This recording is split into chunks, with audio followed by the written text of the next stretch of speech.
In the bustling city of Lagos, there lived a pastor named Emmanuel Okafor. People called him the marriage keeper because of something truly miraculous. Every couple he married stayed together forever. Not one divorce. Not one separation.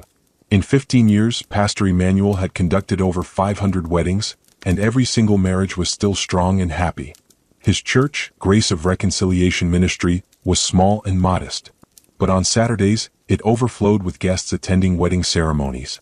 The walls were covered with photographs of smiling couples, some celebrating 5 years together, others 10, and some even 15 years.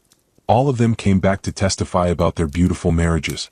Other pastors in Lagos whispered about him. Some said he was proud. Others claimed he thought he was special. But nobody could deny the truth. Pastor Emmanuel had a gift that nobody else possessed. People traveled from distant states just to book him for their weddings. There was a 2-year waiting list. Yes, you heard that right. 2 years. What made Pastor Emmanuel so special? He had what people called spiritual sight. During wedding ceremonies, he could see things others couldn't. He saw the true intentions in people's hearts. He knew if a couple was meant to be together. He could sense if someone was hiding secrets or if their love was pure and genuine. This gift wasn't something he was born with. It came to him 15 years ago after he made a covenant with God. But we'll talk about that later. Pastor Emmanuel always said one thing to everyone who came to his church. I answer to God, not to money or man. He had one sacred rule that he never broke. Never. Rich families had tried to bribe him with millions of naira to delay weddings they didn't approve of. Parents had offered huge donations to cancel ceremonies. Ex-lovers had begged him to stop weddings. Every single time he refused. The rule was simple and clear. Never offer Pastor Emmanuel money to manipulate or stop a wedding ceremony. This rule was printed on every wedding booking form in bold letters. Pastor Emmanuel would look couples in the eye during their first meeting and say, once you book your date with me and pass the spiritual counseling, that wedding will happen. Nobody can stop it unless God himself tells me otherwise. People respected this rule. They had to because the results were too good to question. If you wanted a marriage that would last forever, you waited 2 years for Pastor Emmanuel. You followed his rules. You trusted his judgment. His wife and 3 daughters supported his ministry. They knew how hard he worked, how much he prayed, and how seriously he took his calling. Sister Patience, his secretary, had been with him for 10 years. She knew everything about the church, about the weddings, and about the covenant that gave Pastor Emmanuel his gift. Sister Patience often reminded him, Pastor, remember the conditions. Remember what you promised. Now, let me tell you about Chidinma Okonkwo. She was a beautiful 28-year-old woman who worked as a nurse at the University of Lagos Teaching Hospital. Chidinma had been in love with her childhood sweetheart, Amika, for 6 long years. They had waited patiently, saved money, and finally 2 years ago, they booked Pastor Emmanuel for their wedding. This Saturday was supposed to be the happiest day of Chidinma's life. She had dreamed about it for months. Her wedding gown was perfect, white lace with delicate embroidery. The reception was booked at Le Méridien Hotel. 300 guests had received invitations. On Tuesday, 4 days before the wedding, Chidinma arrived at the church with her 2 bridesmaids, Blessing and Adiz. They carried the wedding gown carefully wrapped in protective covering. Chidinma was glowing with joy. Her smile could light up the whole room. I can't believe it's finally happening, she said, touching her gown gently. 6 years with Emika, and now Pastor Emmanuel will bless our union. Blessing and Adiz squealed with excitement. They hugged Chidinma and danced around the church office. Pastor Emmanuel watched them with a warm smile. He had seen hundreds of happy brides, but there was something special about Chidinma. Her joy was pure. Her love for Emika was genuine. He could sense it with his spiritual sight. Your marriage will be blessed, my daughter, Pastor Emmanuel said kindly. I can see that you and Emika are meant to be together. Chidinma's eyes filled with happy tears. Thank you, Pastor. Thank you so much. We've waited so long for this day. The 3 friends thanked Pastor Emmanuel again and left the church, chattering excitedly about the wedding decorations, the menu, and the music. Sister Patience watched them go with a smile. She loved seeing young people so happy and in love. But Sister Patience didn't know that something terrible was about to happen. Something that would change everything. The next morning, Wednesday, 3 days before the wedding, a black Mercedes pulled up in front of Grace of Reconciliation Ministry. The car was expensive and shiny. A driver in a neat uniform opened the back door and a woman stepped out. This was Mama Ngozi, also known as Mrs. Victoria Nwosu. She was Emika's mother and one of the wealthiest women in Lagos. Mama Ngozi owned a chain of supermarkets across the city. She wore expensive lace fabric and heavy gold jewelry that clinked when she walked. Everything about her screamed money and power. But Mama Ngozi had a problem. She hated Chidinma. She believed Chidinma was beneath her son, not good enough for the Nwosu family. For 6 years, Mama Ngozi had tried everything to break up Emeka and Chidinma. She had offered Chidinma money to leave. She had threatened her. She had even arranged for Emeka to meet Chief Obi's daughter, hoping he would fall in love with someone more suitable. Nothing worked. Emeka loved Chidinma and Chidinma loved him back. Now, with only 3 days until the wedding, Mama Ngozi was desperate. This was her last chance to stop the marriage. She walked into Pastor Emmanuel's office carrying a large brown envelope. Her face was calm, but her eyes were calculating. She was a woman who always got what she wanted, and she wasn't about to lose now. "Good morning, Pastor Emmanuel," she said in a sweet voice that didn't match the coldness in her eyes. "I know you are a busy man, so I won't waste your time." Pastor Emmanuel looked up from the Bible he was reading. He didn't recognize Mama Ngozi, but he could sense something wrong about her. His spiritual sight began tingling, warning him. This woman had come with bad intentions. "How can I help you, madam?" he asked politely but cautiously. Mama Ngozi sat down without being invited and placed the envelope on his desk. "Pastor, I'm here about my son's wedding. Emeka Nwosu. He's getting married this Saturday to a girl named Chidinma." Pastor Emmanuel nodded slowly. "Yes, I remember Emeka and Chidinma. They're a wonderful couple. Is there a problem?" Mama Ngozi leaned forward. "Pastor Emmanuel, I know you are a man of God. That's exactly why I came to you. My son is making the biggest mistake of his life. That girl Chidinma, she's not right for him. She's not from our class. She has nothing to offer our family. I've prayed about this and God told me to come to you." Pastor Emmanuel's hands tightened on his Bible. He knew where this conversation was going and he didn't like it at all. Mama Ngozi slid the envelope across the desk. "That's 5 million naira, Pastor. I'm not asking you to cancel the wedding completely. Just delay it. Tell them you received a spiritual warning. Tell them to wait 1 month. Just 1 month. By then, my son will see reason and call it off himself." Sister Patience, who was organizing files nearby, froze. She looked at Pastor Emmanuel with wide, frightened eyes. Pastor Emmanuel stared at the envelope like it was a poisonous snake. His hands began to tremble slightly. 5 million naira. That was more money than his church made in an entire year. His church roof had been leaking for 2 years. Every time it rained, they had to put buckets everywhere to catch the water. His eldest daughter needed school fees for university, and he didn't know where the money would come from. 5 million naira could solve all these problems. It could repair the roof, pay the school fees, and even help expand the church building. Nobody would know. He could just tell Chidinma and Emeka that God had given him a warning. They would believe him. Everyone believed him. But then Sister Patience whispered urgently, "Pastor, remember the rule. Remember the covenant you made 15 years ago." Those words hit Pastor Emmanuel like cold water. The covenant. How could he have forgotten, even for a moment? He looked up at Mama Ngozi with firm eyes. "Madam, I need you to leave my office. Now." But Mama Ngozi wasn't finished. She had dealt with men like this before. Every man had a price. Every pastor could be bought. She had paid off bigger religious leaders than this small-time minister. She just needed to offer more money. "Pastor Emmanuel, wait," she said, opening the envelope. Stacks of crisp naira notes spilled onto his desk. The money looked so real, so tempting, so powerful. "Let me be honest with you. 10 million naira. That's my final offer." Pastor Emmanuel's eyes widened. 10 million naira. He could barely breathe. That money could transform everything. His church. His family. His ministry. His whole life. Mama Ngozi continued in a smooth, persuasive voice. "Think about what you could do with this money, Pastor. Your church roof, I heard it leaks. Your daughter's university fees. The building fund you've been praying about. All of it solved today. Right now. You don't even have to cancel the wedding. Just postpone it 1 month. Say you're traveling for a conference. Say anything. Nobody needs to know the truth." The office was silent except for the sound of Pastor Emmanuel's heavy breathing. The money sat on his desk, mountains of naira notes, more cash than he had ever seen in his life. His hands were shaking. His heart was pounding. His mind was racing with all the things he could do with 10 million naira. Just one little lie. Just one small delay. It wouldn't really hurt anyone, would it? Chidinma and Emeka could get married next month instead. What difference would 1 month make? And his church desperately needed that money.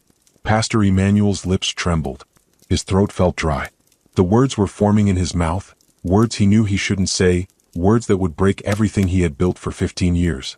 And then, in a whisper so quiet that Sister Patience almost didn't hear it, Pastor Emmanuel said the words that would destroy his life. "I'll do it." The moment those words left his mouth, everything changed. The office suddenly became freezing cold, like someone had opened a door to winter. The lights flickered and dimmed. Pastor Emmanuel felt a sharp, terrible pain shoot through his chest. It felt like an invisible hand was squeezing his heart, crushing it slowly. Pastor Emmanuel gasped and grabbed his desk, trying to stand, but his legs wouldn't work. The pain was unbearable. He clutched his chest and fell to his knees. Sister Patience, who was standing outside the office door, heard a sound like thunder. Crack. It was so loud that the whole building shook. She burst into the office and saw Pastor Emmanuel on the floor, his eyes wide with terror, his mouth open in a silent scream. "What have I done?" Pastor Emmanuel whispered. "What have I done?" Mama Ngozi stood up quickly, suddenly frightened. Something was very wrong. This wasn't supposed to happen. The money on the desk seemed to move, to writhe like it was alive, like snakes made of paper. She grabbed her purse and ran toward the door, her expensive jewelry clinking as she fled. Then something even more terrifying happened. Pastor Emmanuel's Bible, the one he used for every wedding ceremony, the one he had carried for 15 years, suddenly burst into flames. But these weren't normal flames.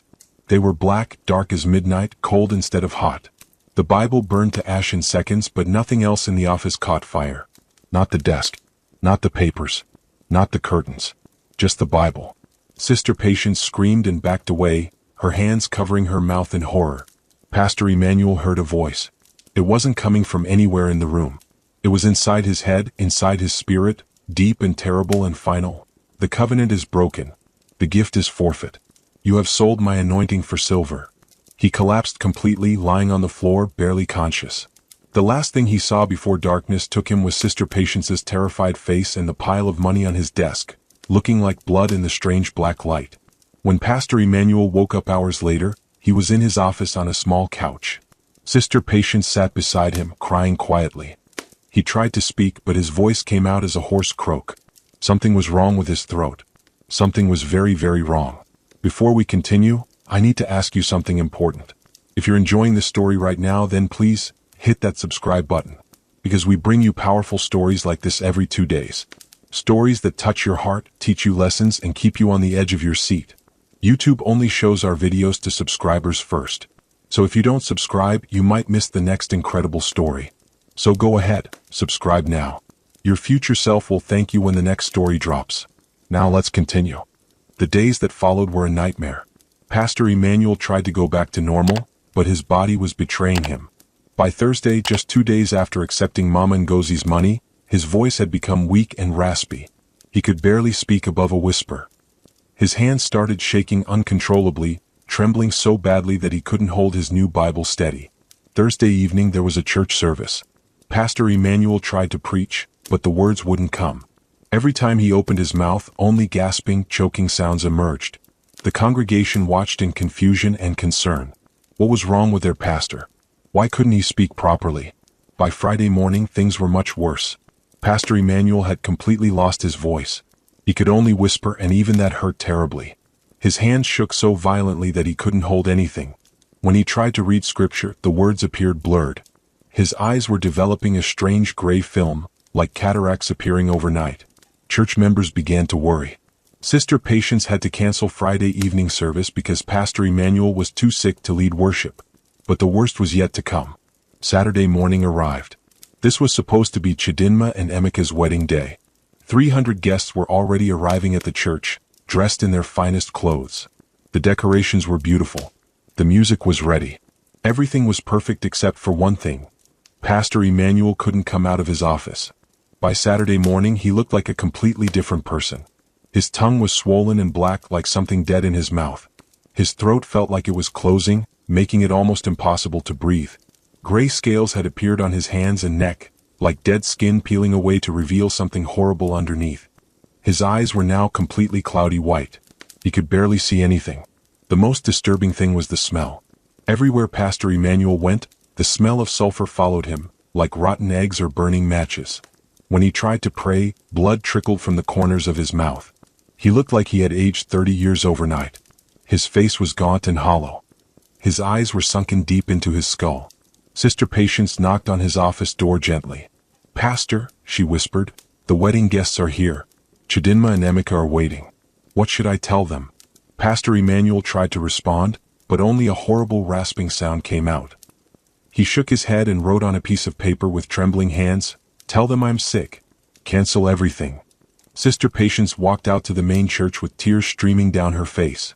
300 people sat in the pews, all dressed beautifully, all waiting excitedly. Chidinma stood at the back in her gorgeous white wedding gown, her face glowing with happiness. Emeka stood at the front in his elegant suit, smiling nervously. Sister Patience stood at the pulpit and spoke in a shaking voice, "I'm sorry to announce that Pastor Emmanuel has fallen severely ill. We may need to postpone the wedding until he recovers." The church erupted in confusion. People began talking loudly, asking questions, expressing disappointment and concern. Chidinma's face went pale. Her dreams were crumbling right in front of her eyes. In the back of the church, Mama Ngozi sat with a small, satisfied smile on her face. Her plan had worked. She leaned toward her friends and whispered loudly enough for people nearby to hear, "I told you that girl wasn't meant to marry my son. Even God is stopping this wedding." Chidinma heard these words. She turned and stared at her future mother-in-law with sudden understanding. Something about the way Mama Ngozi smiled, something about her words, made Chidinma suspicious. What had Mama Ngozi done? The guests slowly left the church, disappointed and confused. The decorations came down. The reception at Le Meridian Hotel was cancelled. Chidinma went home still wearing her wedding dress, sitting in her room crying her heart out. But even through her tears, her mind was working. Pastor Emmanuel had conducted over 500 weddings in 15 years without a single problem. Why now? Why on her wedding day? What had happened on Wednesday? Later that day, Chidinma called Sister Patience and asked her directly, "What happened to Pastor Emmanuel? When did he get sick?" Sister Patience was silent for a long moment. Then very quietly she said, "Wednesday morning, right after your future mother-in-law visited him in his office." Chidinma felt anger rise up in her chest like fire. What did she do? Tell me everything. Sister Patience, tired of keeping secrets, told Chidinma the whole story. The 10 million naira. The bribe. Pastor Emmanuel's terrible decision. The black flames. The voice of judgment. Everything. When Sister Patience finished speaking, Chidinma was quiet for a long time.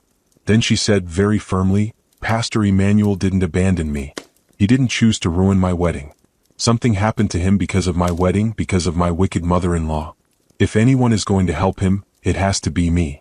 Sunday morning, Chidinma put on her engagement dress and went to the church. She walked straight to Pastor Emmanuel's office. Sister Patience tried to stop her, saying, "Chidinma, you shouldn't see him like this. It's too horrible." But Chidinma pushed past her and opened the office door. The sight that greeted her was truly horrifying. The office was dark and cold. The walls seemed to be rotting, covered in strange dark stains. Ashes from Pastor Emmanuel's burned Bible still lay scattered on the floor. The smell of sulfur was so strong that Chidinma had to cover her nose. Pastor Emmanuel sat in a corner, his scaled hands covering his face, his white blind eyes weeping tears that looked like blood. He looked more like a corpse than a living man. When he heard someone enter, he tried to hide his face even more. Chidinma gasped, but she didn't run away. Instead, she walked closer. Pastor Emmanuel quickly grabbed a piece of paper and wrote in shaky handwriting, "Go away. You deserve better. I failed you. I failed God." Chidinma knelt down beside him. "Pastor, I don't know exactly what happened, but I know you didn't fail me on purpose. I know my mother-in-law visited you on Wednesday. Whatever she offered you, whatever you did, we're going to fix this. I promise you." Pastor Emmanuel shook his head violently. He wrote again, "I broke a covenant with God. There's no fixing this. I'm dying. This is what I deserve." But Chidinma wasn't giving up. "I don't believe that. God is merciful. There has to be a way."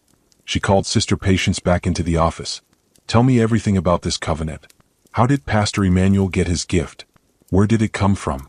Sister Patience, seeing Chidinma's determination, finally told the whole story. 15 years ago, Pastor Emmanuel had been a struggling young minister with only 15 members in his church. His marriage counseling was ordinary. Couples he married got divorced just like everyone else. One night, Desperate and broken, he went to a prayer mountain outside Lagos. He fasted for 7 days, drinking only water, praying day and night. On the 7th night, an angel appeared to him in a dream. The angel was radiant and terrifying at the same time. The angel said, "Your prayer is heard. You will be given the gift of preserving marriages. Every union you bless will stand forever. But there are conditions. You must never accept money to manipulate or stop a wedding. You must bless every sincere couple. You must remain incorruptible. If you break this covenant, your gift will be revoked and a curse will fall upon you." The angel had warned him clearly, "Your tongue will become like ash. Your hands will become like stone. Your eyes will go blind. You will never minister again." Young and full of faith, Pastor Emmanuel had agreed immediately. "I will never break this covenant. Never." And for 15 years he kept his promise. Until Wednesday. Until Mom Ngozi. Until 10 million naira. After hearing this story, Chidinma made a decision. If the covenant was made on that prayer mountain, then that's where we need to go. We need to intercede for him there. That night, Chidinma gathered a small group, her fiancée Emeka, Sister Patience, and Pastor Emmanuel's wife. They carried Pastor Emmanuel, who could barely walk, to a car and began the long journey to the prayer mountain. The drive took hours through rough, dark roads. As they climbed the mountain, carrying Pastor Emmanuel between them, Emeka asked Chidinma, "Who is your father anyway? You never talk much about him." Chidinma, focused on the difficult climb, answered, "He's a bishop. Bishop Joshua Okonkwo. He leads a large diocese in Enugu." Everyone stopped walking suddenly. Sister Patience's mouth fell open. "Wait, Bishop Joshua Okonkwo? The Bishop Okonkwo? The one who trained most of the pastors in eastern Nigeria? That's your father?" Chidinma nodded, confused by their reactions. "Yes, why?" They continued climbing until they reached the top of the mountain. It was now past midnight. The stars were incredibly bright up here, far from the city lights. And standing there, as if he had been waiting for them, was a tall, dignified man in his 60s. He wore simple clothes but carried an aura of tremendous spiritual authority. "Father." Chidinma ran to him. "How did you know to come here?" Bishop Joshua Okonkwo embraced his daughter, then looked at the group. "The Holy Spirit woke me from sleep and told me my daughter was in danger. He told me a man of God needed help. So I came." He looked at Pastor Emmanuel's broken, dying form with deep sadness. "I know what happened here. I know about the covenant. And I know about the mother-in-law who corrupted you with money," the bishop said. Then Bishop Okonkwo said something that made everyone gasp. He knelt beside Pastor Emmanuel and spoke gently. 15 years ago, I was on this same mountain. I was praying for God to raise up a generation of young pastors who would help save marriages in Nigeria. I asked God to give them special gifts. You, Pastor Emmanuel, were the answer to MY prayer. God used my intercession to give you your anointing." Pastor Emmanuel's white eyes somehow managed to show surprise. The bishop placed his hands on Pastor Emmanuel's head. "You broke the covenant, yes. But my daughter's love has brought you here. Chidinma could have hated you for ruining her wedding day. But instead she carried you up this mountain. That kind of love moves God's heart." Bishop Okonkwo stood and addressed the group. "We will fast and pray. Not 7 days, we don't have that time. But 7 hours. 1 hour for each day of the original fast. From midnight until dawn. If God is merciful, he will hear us." For 7 long hours they prayed. Bishop Okonkwo led powerful prayers of intercession. Chidinma wept and prayed for the man who was supposed to marry her. Emeka repented for his mother's evil actions. Sister Patience prayed in tongues, her voice carrying across the mountain. Pastor Emmanuel's wife held her husband's scaled hands and begged God for mercy. As the sun began to rise at 7 in the morning, something miraculous happened. A blinding white light appeared on the mountain top. Everyone fell to their knees, shielding their eyes. When they could finally look up, they saw the same angel that had appeared to Pastor Emmanuel 15 years ago. The angel's voice was like thunder and music at the same time. The covenant was broken. Justice demanded punishment. But love has interceded. The bride sacrificed her joy to save the minister. The father covered the son. This is how redemption works. The angel reached out and touched Pastor Emmanuel's tongue, then his hands, then his eyes. Immediately, the gray scales began falling off like dead skin. His eyes cleared, the white clouds disappearing to reveal brown eyes again. His tongue returned to normal. His voice came back hoarse at first, then stronger. Pastor Emmanuel wept uncontrollably, falling on his face in worship. "Thank you. Thank you. Thank you." The words poured out of his restored mouth. They carried him down the mountain as the sun rose fully over Lagos. By the time they reached the bottom, Pastor Emmanuel could walk on his own. He was weak but alive, restored, forgiven. 1 week later, on Saturday, Chidinma and Emeka's wedding finally happened.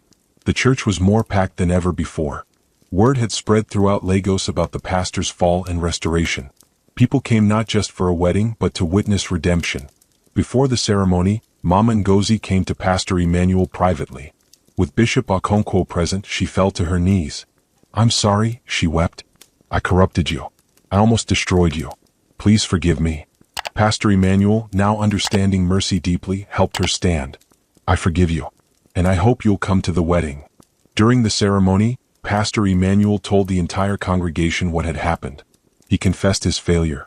He shared about God's mercy. "I almost lost everything for 10 million naira, he said, his voice strong. "But a bride I didn't deserve climbed a mountain to save me. That's what love does.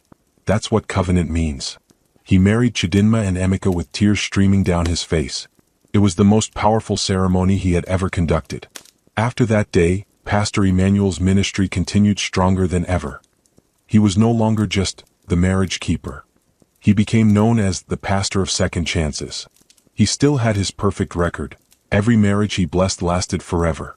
But now he also counseled fallen ministers and spoke about the dangers of corruption. Bishop Okonkwo became his mentor. They co-ministered at weddings together. Chidinma volunteered at the church, counseling young brides. Even Mama Ngozi joined the church, humbled and changed. 1 year later, Chidinma and Emeka returned with their newborn baby. Pastor Emmanuel held the child, tears in his eyes. "This child exists because you refused to let me die in my sin. Thank you, Chidinma." She smiled. "You would have done the same for me, Pastor. So if someone offered you 10 million naira to break a promise you made to God, would you take it? Or would you stand firm no matter the cost?" Leave your response in the comment section. If you found this story interesting and learned something about redemption and second chances, click the link to watch more African folktales. Thank you so much for watching. See you in the next story. Bye.